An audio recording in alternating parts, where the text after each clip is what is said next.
we belong in all these spheres of influence. And when we decided to step out, particularly as it relates to politics, evil filled the vacuum. That's what will always happen. When the light is removed, darkness will fill the vacuum. When I was running for Congress. Hey everyone, this is Yvette Hampton. Welcome back to the Schoolhouse Rocked podcast. I am back today with Heidi St. and we're now, 3 days into the new year.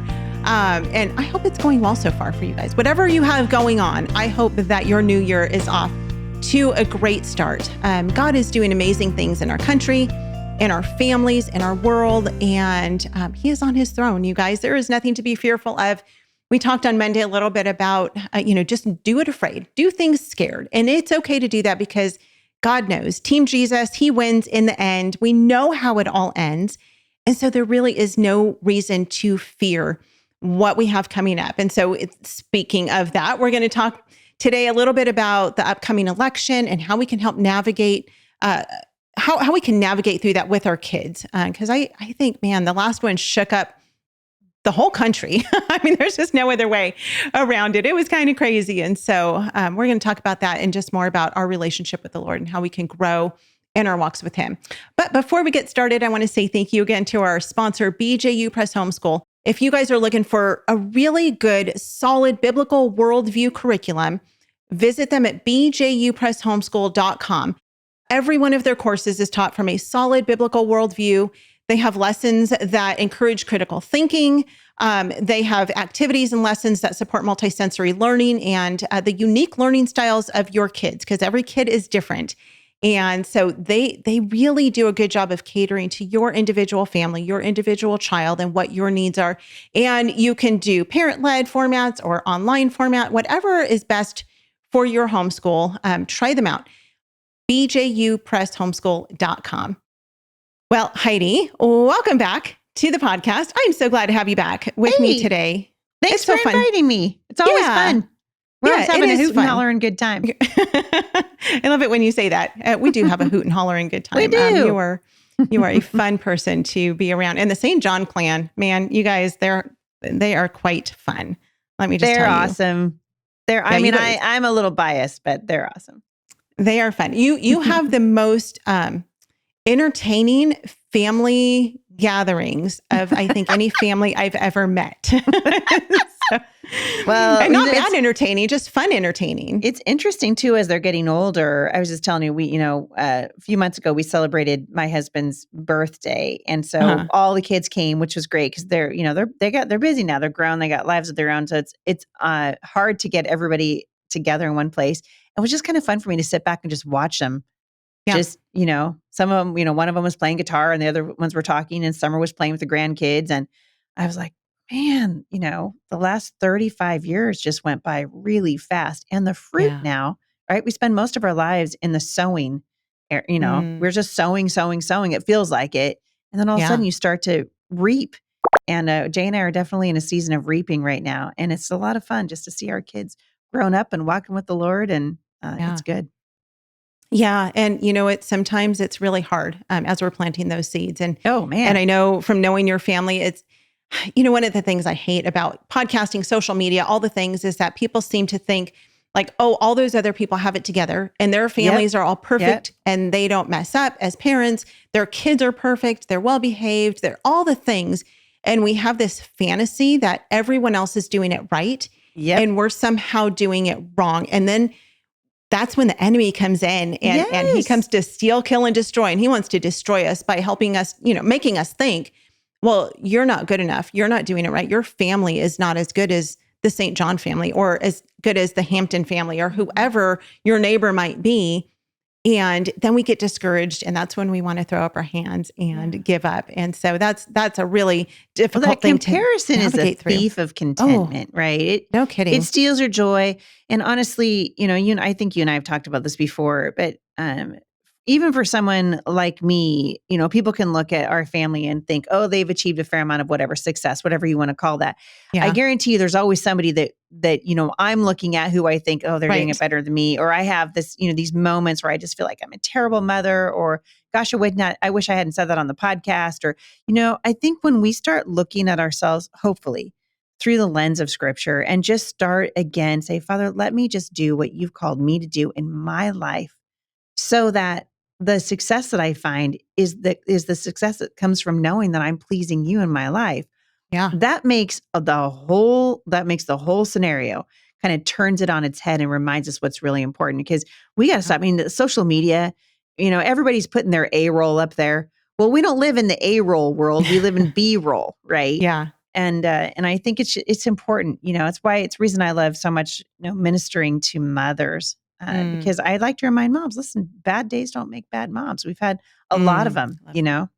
It's good. We got to be honest. I'm a huge fan, as you well know, of just being honest and just telling the truth. Like, this is the way it is, and people are either going to love you or they're not. And at the end of the day, I'm out for the approval of the Lord. And I think that helps. It helps our kids too when they see us. Hey, we're out for the approval of the Lord. Yeah. Sometimes we just want to put our hands over our ears and go, la, la, la, la, la. I can't hear you. I don't want to know the truth about anything. And that doesn't, the truth is still there. Reality is still there. And, we have to know how to navigate that through that with our kids. And you can't have, in the culture that we live in now, which is so social media driven, it's become really hard just to be quiet in our own lives and just do what God's called us to do. Because we're always looking all the things that everybody else is doing. And sometimes people will say to me, how did you write all those books and raise all those children and start the Homeschool Resource Center and podcast and all things? And my answer is very simple. There is a peculiar grace over our lives for what God has asked us to do. And everything that we do, Jay and I do together, it's been a family, a calling in our lives for a really long time. And if it wasn't for the fact that Jay and I do it together full time, we wouldn't be able to do it. And so we need to look and see, okay, Lord, what have you asked me to do for this season? And then you realize that things change, right? You and I were talking about this before we started recording. Like, I'm entering a new season of my life right now. And so the question becomes, Lord, what is it going to look like, for the next 20 years? And then we lean in and he'll show us. It's amazing. Walking with the Lord. Yeah. And our job is to simply say yes. Yes, Lord, use me however you want to use me to impact my family, to impact your kingdom. What is it that you want from me? And he'll let us know. He's going to open doors. He's going to close doors. He's done that with you in a million different ways. He's opened and closed doors. And I know that there's been times even in your family where you just were devastated because something didn't pan out the way you wanted it. You'd been praying so hard for something to happen and God closed the door and you were like, but why, Lord? And then it was because years later he had something better. Yes. And he does that. He does. Yep. And as I think we grow older, I'm into my 50s now, and I think my walk with him has become more precious as I've gotten older, because I realize how quickly the years go by, right? They really are fleeting. Yeah. And so we want to walk not behind him, not out in front of him. We're always like, catch up with me, Lord. I've got this great dream that I want you to follow, but just learning how to walk with him.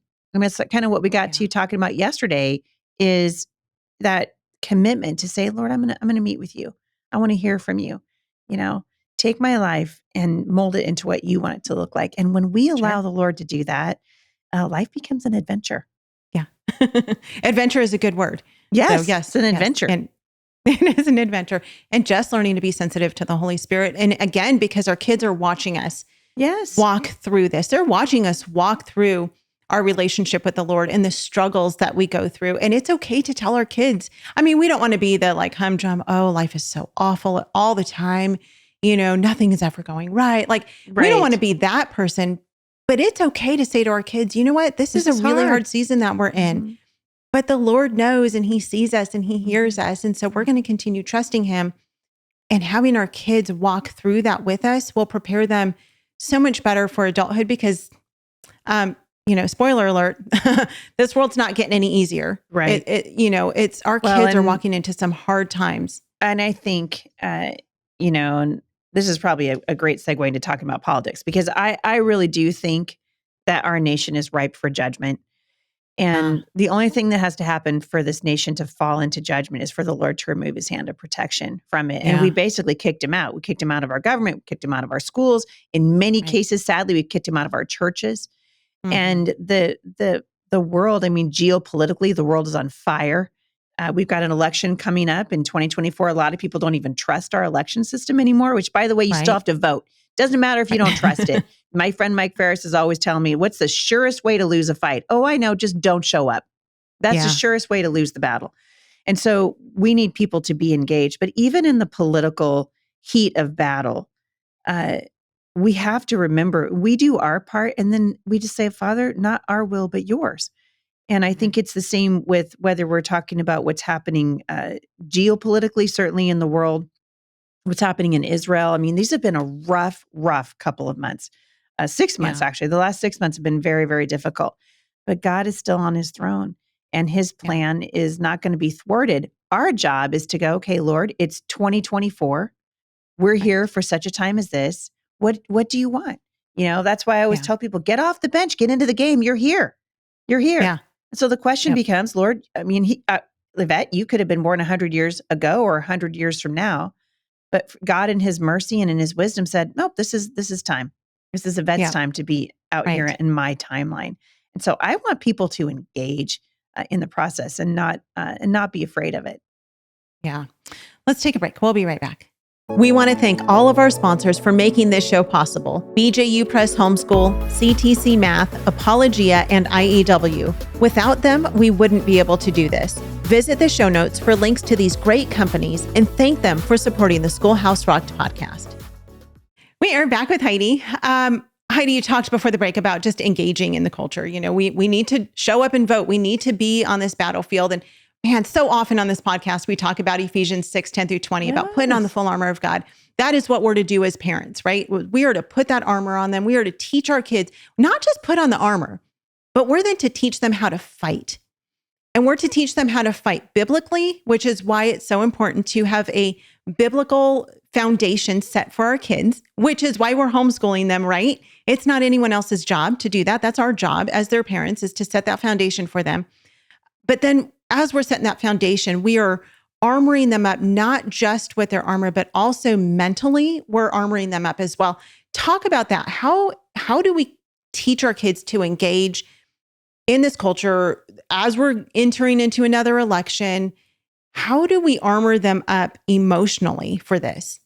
Well, I think, they're first they're going to be looking at us. They're going to be looking at their parents. So if we're like watching the news every day and freaking out, if we're just wringing our hands and, oh my goodness, actually, I learned this from one of my kids, years ago, who said, Mom, this is the world I'm actually going to inherit. Like and every day I hear you say, well, things have never been worse. This is terrible. This is, look at the country's on fire and blah, blah, blah, blah, blah. And Joe Biden can't string two coherent sentences together, which is actually true. And I was discouraging her, and I really had to kind of take a good look in the mirror and say, is this really what I want? Do I want to discourage my daughter? No, I don't want to discourage her. I want her to realize, I want her to find her voice in the culture. And so I think we need to be really careful as parents. If we're constantly watching the news, constantly got, whatever news is on, your Sirius XM channel in your car, you're always watching it on YouTube or whatever. I think that's wrong. That's a wrong approach. We need to have balance in our lives for our kids. And I think they also need to see that civic engagement is really important. We launched a 501c4 called Firmly Planted Action in the late summer of last year. And the idea is to encourage a new generation towards civic engagement. In our country, people will say, well, Romans 13, we're not supposed to, just obey the governments. My goodness, what a misapplication and a wrong-headed understanding of Romans 13. In this country, we are Caesar. And we have the opportunity, a very unique opportunity to participate in the process. And so I want my kids to follow my example. Jesus said, or Paul said, rather, follow me as I follow Jesus. And so that's what we're doing as parents, right? We're setting the tone for our kids. And so about 8 or 9 years ago, I started going to school board meetings. I mean, long before it was cool. I was going to school board meetings. And long before you were considered a terrorist. And long before long before I was considered a domestic terrorist. But I want, partly because, people say, well, why would you do that? Your kids aren't in the public school. Because it should matter to us what's happening in the public school. These are tomorrow's teachers. These are tomorrow's doctors and lawyers and judges. These are the people that are going to be determining your quality of life and the quality of life for your grandchildren. Yeah. And so, and people will say, well, Christians shouldn't be in politics. boy, I could not disagree Yeah. more with that. Christians belong in every sphere of influence. Someone will say to me, well, politics is dirty. Well, so is the church. What's your point? Right? Yeah. I mean, as long as we live on this earth, Jesus said to take dominion. And so Christians belong in politics. We belong in education. We belong in entertainment. We belong in all these spheres of influence. And when we decided to step out, particularly as it relates to politics, evil filled the vacuum. That's what will always happen. When the light is removed, darkness will fill the vacuum. When I was running for Congress a couple of years ago, I went to probably 200 churches in the congressional district that I ran for. It was a huge district, right? So it stretched from Eastern Washington all the way out to the ocean. And I would, reach out to these pastors in these churches and say, hi, my name is Heidi St. John. I'm a Christian. I'm running for the 3rd Congressional District. I'd love the opportunity to come and speak for your women's Bible study or do a Q&A at your church. You know how many churches, Yvette, would let me do that? 2. Not many. Yeah. 2 of them. Wow. Out of 200. Wow. This is, it's so shocking. It's so disappointing. And this is not, we wonder, Christians wringing their hands. We've lost the culture. No, you gave the culture up. Right. We didn't lose anything. We forfeited it. We didn't lose it. Right. And so, it may be that the 2024 elections are just a garbage election. I don't know. We end up with another 4 years of terrible leadership. I mean, the last 4 years have been devastating for this country. Devastating at our southern border, devastating financially, devastating socially, devastating spiritually. Why? Because God's people have disengaged. Right. And I want to encourage people to get involved. And I hope, that was my big takeaway from my run for Congress. God didn't ask me to win. He asked me to run. Yeah. We need to be listening. And I may never know why the Lord asked me to do it, but I know that I did what I was supposed to do. And so even if we don't win, this is really important for your audience. Even if we don't win, we need to participate. Sure. And we show that to our children, and they're going to follow our example. If we sit it out, they will too. Yeah. Yeah. I think too that so oftentimes people mistake they see people in politics who say, I'm a Christian. And then they think, well, Christians are messing it all up, so Christians shouldn't be involved in politics. And I think we need to look really carefully and clearly at those people. Some of them are Christians. Some of them are truly disciples of Christ. They really are committed to loving the Lord and to following his lead. Brooklyn last year, she was part of the Senate Page program in our local state in Oklahoma. So she got to go to the Capitol building she was there for 4 or 5 days. I can't remember. And she got to walk alongside one of our senators. His name was Nathan Dahm. And this man is a Christian and he has conviction.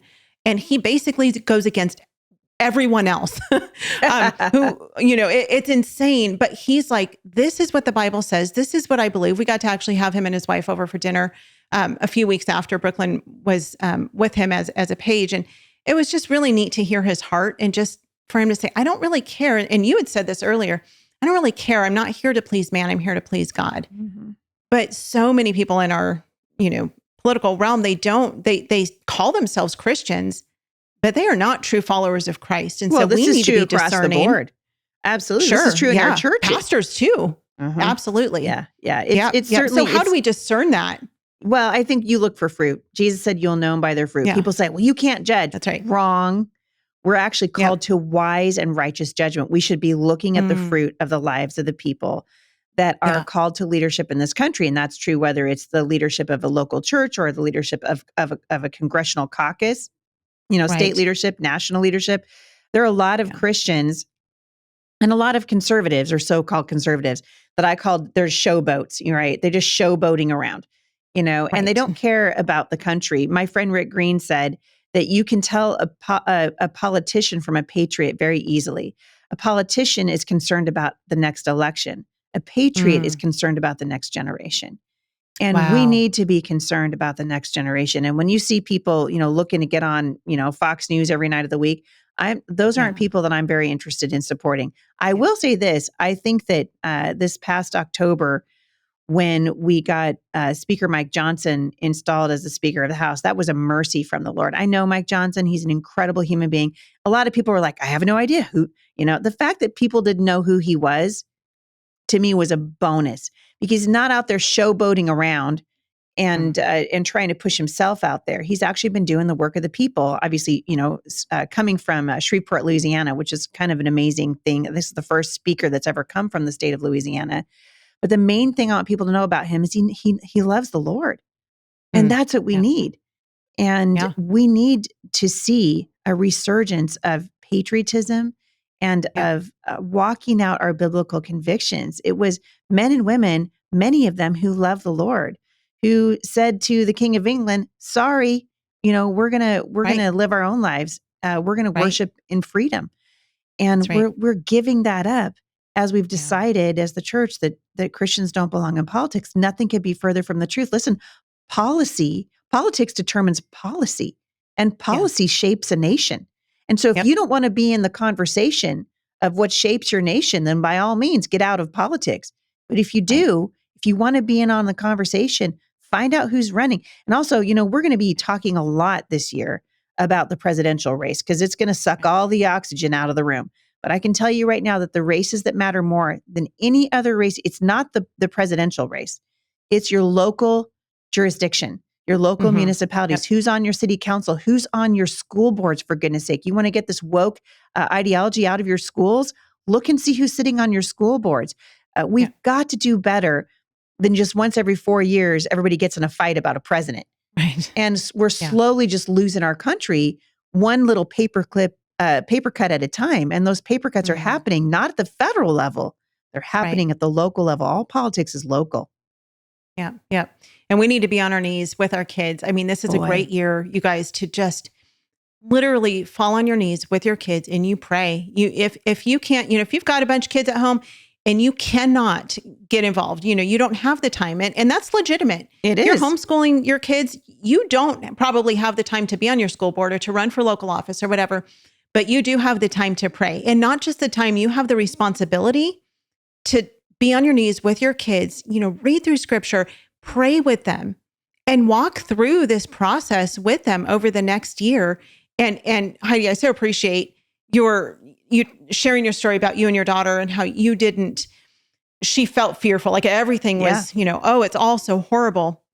Yep. God is in control. And so our kids need to know that. Yep. Really quickly, because we've got to tie up this episode, but really quickly, where do you go to find your information? Like, as I'm thinking of the places where Garrett and I look to find the truth of what's going on is the Heidi St. John, Off the Bench podcast, Culture Proof with Will and Miki Addison. They're fantastic. And then you mentioned Rick Green. So Wall Builders with Rick Green and David and Tim Barton. Those are all great avenues for figuring out and finding out just truth, like what's going on in the culture, what's going on in politics, what is happening in the world. Are there any other things that you can recommend, places, resources that people can go to find out what the truth is of what's going on? Yeah, absolutely. Well, I would encourage people to go to Firmly Planted Action. That is the nonprofit 501c4 that we are running right out of Washington State. So we're going to be giving, a scorecards for candidates this year. But also one place that I have been going for a long time is called My Faith Votes. So myfaithvotes.com. People can click on their state there. They can find out what's going on in their state, who's running, and they will give recommendations. You can register to vote there. Awesome. You can get election reminders. You can figure out where your polling locations are. Unfortunately, in Washington State, everything we do is mail-in ballots now. But we need to get away from that. But that's probably one of my favorite places. So I would say go to myfaithvotes.com and then check out firmlyplantedaction.org. Okay. We'll put those links in. Is firmlyplantedaction.org, is that national or is that just for your local area? It will be national. We're starting local, but we'll be making recommendations for national races as we become aware of them and asking for help from across the country. Yeah. Yeah. That's awesome. So that's a good way for homeschool families to get involved is know what's going on in your local and your local area. And you rightly pointed out, I mean, we're in different seasons and it may not be somebody's season to run for office, but every season, I don't care if you got, 5 or 6 or 7 little kids around you like I used to, you've got to know what's happening. So don't use the excuse of having, I'm in a busy season with my kids to stick your head in the sand and not vote and not get informed. It only takes 10 or 15 minutes to go to someplace like Firmly Planted Action or My Faith Votes and find out about your candidates so that you can be an informed voter. Because trust me when I say the left in this country, which has a demonic agenda, they are playing the long game. And we can't, no more excuses. So if you can't run, you can absolutely pray. And if you can't run, you still need to be informed. And there are lots of really great organizations to help you do that. Yep. Sounds great. We'll put as many of those links in the show notes as we can. And people do have time. You know how I know? Because people have time to be on social media. So if they have time to be on social media, they have time to take a few minutes each day, spend time, of course, in God's word first, but then know what's going on locally and globally as well. It matters. I mean, all the things that are happening in the Middle East right now is largely happening because America is weak. Why is America weak? Because we have a weak president and we have weak leaders in Congress. That's why. And we've got to turn this thing around. Yeah. Amen. Well, we are out of time, you guys. Thank you so much for listening. Would you please leave a rating and a review for this podcast? We would greatly appreciate that. That really helps people to know why they should listen and just kind of bumps us up in that ranking of podcasts having to do with education, parenting, family, all that stuff. And share it with your friends. Also, if you've not subscribed to our newsletter, you can do that at our website. And again, you can watch Heidi's movie, Schoolhouse Rocked, to the Homeschool Revolution. You can stream it for free through our website, schoolhouserocked.com. Have a great rest of your day, and we will see you back here Thursday. Stay tuned to the very end to see what's coming up next. Bye. Often when I speak and I talk about the need to equip ourselves with a biblical worldview, and I'll mention to my audience that we got to recognize that around 90% of kids from church homes go to the public schools. And in those public schools, in a real sense, secularism, naturalism, atheism is the new religion of that system. The system itself is inherently atheistic because the system itself assumes right up front that you don't need God to explain anything, that you can explain all things, biology, anthropology, astronomy, mathematics, everything without God, without the Bible. That is the religion of humanism, naturalism, atheism.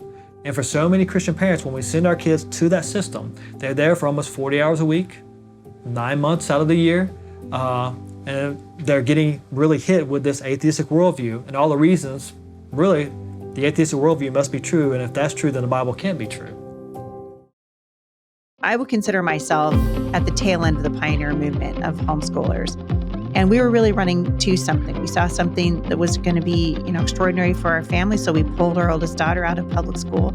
And I was the mom who, you give me a little red wagon, I'm going to go down to the library. Well, you can't go to the libraries anymore. The libraries are woke and awful. And I always tell people to stay out of the libraries now. And these families are not running to something, they're running from something. They're running from an educational system that is morally and spiritually and academically bankrupt. And we want to give them something to run to. I like to tell people, don't walk this thing out in fear. God has you here for such a time as this, and your place on God's timeline is no less significant than any of the other people that have served God over the ages. God has a plan and a purpose, and I'm excited to see it unfold.